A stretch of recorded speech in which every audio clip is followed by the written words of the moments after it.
Assalamualaikum warahmatullahi wabarakatuh. Selamat pagi Bapak Ibu tutor yang saya hormati dan teman-teman sekalian. Perkenalkan, nama saya Fadila Rohmadini, NIM 8776031147, mahasiswa Universitas Terbuka Program Studi Pendidikan Guru Sekolah Dasar semester 6. Saya berasal dari UPPJJ UT Palembang. Kali ini saya akan melakukan praktikum modul 7 mengenai optik. Kegiatan praktikum 1, sifat cahaya, dengan judul percobaan sifat-sifat cahaya. Untuk itu simak video saya berikut ini. Sifat-sifat cahaya. Cahaya merupakan salah satu bentuk energi yang dapat dilihat oleh mata manusia dan merambat dengan kecepatan sangat tinggi. Cahaya memiliki beberapa sifat dasar yang sangat penting dan menjadi dasar berbagai fenomena alam, yaitu 1. Cahaya merambat lurus. 2. Cahaya dapat dipantulkan. 3. Cahaya dapat dibiaskan. 4. Cahaya dapat menembus benda bening. Alat dan bahan yang perlu dipersiapkan. Yang pertama ada 1 buah senter dari kipas angin kecil. Yang kedua ada 3 buah kardus yang sudah dilubangi. Yang ketiga ada 1 buah cermin datar. Yang keempat ada kertas putih ukuran A4.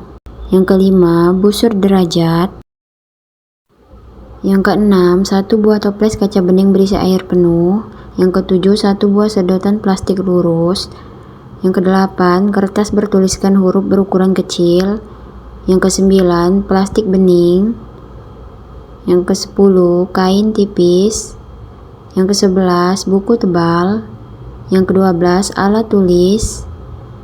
Yang ke-13 tabel pengamatan. Selamat menyaksikan.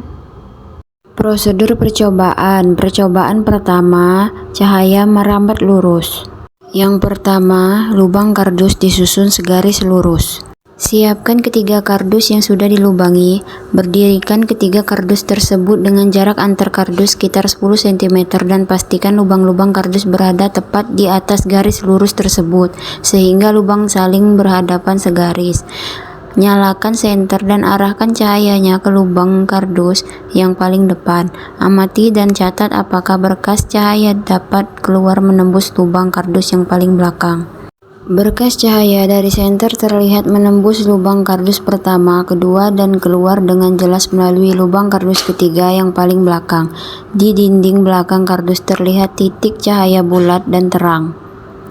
Cahaya dapat melewati lubang-lubang tersebut karena lubang berada dalam satu garis lurus, membuktikan cahaya bergerak lurus.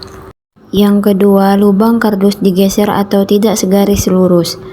Geser posisi salah satu kardus ke samping sekitar 5 cm sehingga lubang tidak lagi segaris lurus dengan lubang lainnya. Sorotkan kembali cahaya senter ke lubang pertama. Amati dan catat apa yang terjadi pada berkas cahaya. Berkas cahaya terhenti pada permukaan kardus kedua. Cahaya tidak dapat menembus atau membelok melewati lubang yang digeser tersebut. Tidak ada cahaya yang keluar dari lubang kardus ketiga. Cahaya tidak mau berbelok arah untuk masuk ke lubang yang bergeser. Cahaya terhalang oleh benda padat kardus sehingga berkasnya berakhir di situ. Percobaan kedua, cahaya dapat dipantulkan. Siapkan meja datar, cermin datar, busur derajat, dan senter. Letakkan busur derajat di depan cermin. Arahkan berkas cahaya senter ke permukaan cermin dengan sudut datang 90 derajat. Tandai arah sinar datang dan arah sinar pantul yang terbentuk di dinding. Ukur besar sudut pantul menggunakan busur derajat. Ulangi langkah ketiga dan 4 dengan mengubah sudut datang menjadi 45 derajat dan 60 derajat. Amati hubungan antara besar sudut datang dan sudut pantul pada setiap percobaan. Yang pertama, besar sudut datang 90 derajat. Sinar cahaya datang tegak lurus tepat di tengah permukaan cermin, lalu dipantulkan kembali berbalik arah sumber cahaya melalui jalur yang sama persis tanpa menyebar ke samping. Besar sudut pantul 90 derajat. Yang kedua, besar sudut datang 45 derajat. Semakin miring arah cahaya datang, semakin menjauh pula arah pantulannya. Posisi titik pantulan di dinding menjadi titik lebih tinggi atau menjauh.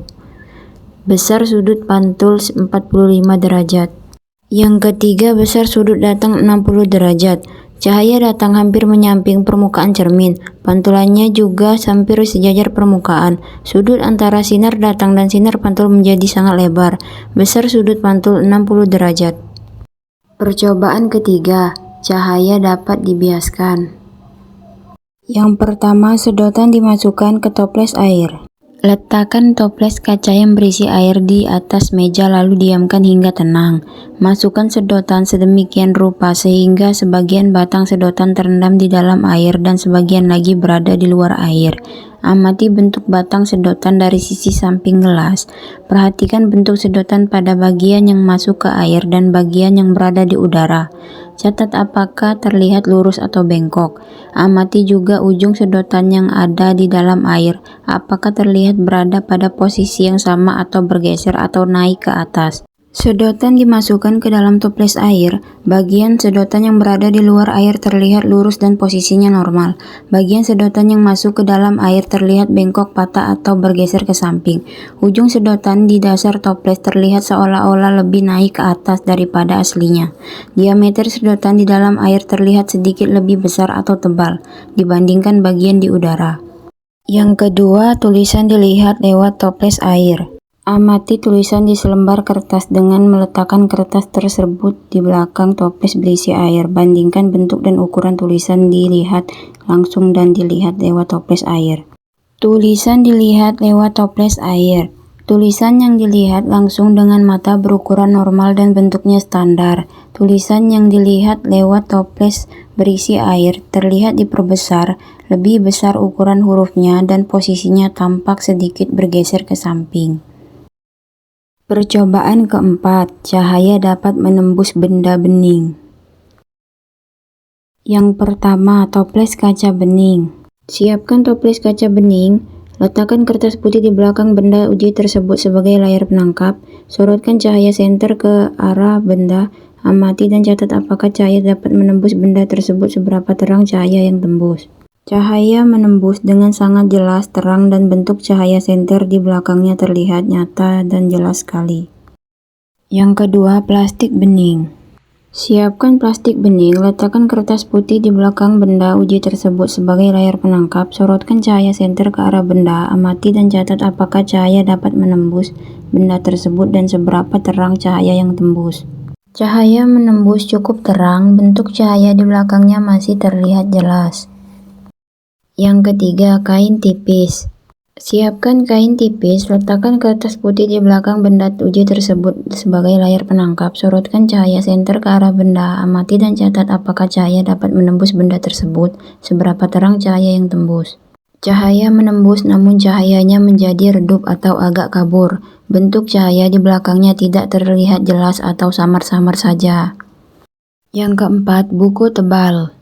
Siapkan buku tebal, letakkan kertas putih di belakang benda uji tersebut sebagai layar penangkap, sorotkan cahaya senter ke arah benda, amati dan catat apakah cahaya dapat menembus benda tersebut dan seberapa terang cahaya yang menembus. Cahaya sama sekali tidak menembus atau lewat. Di belakang buku tidak terlihat cahaya senter karena cahaya tidak menembus benda padat.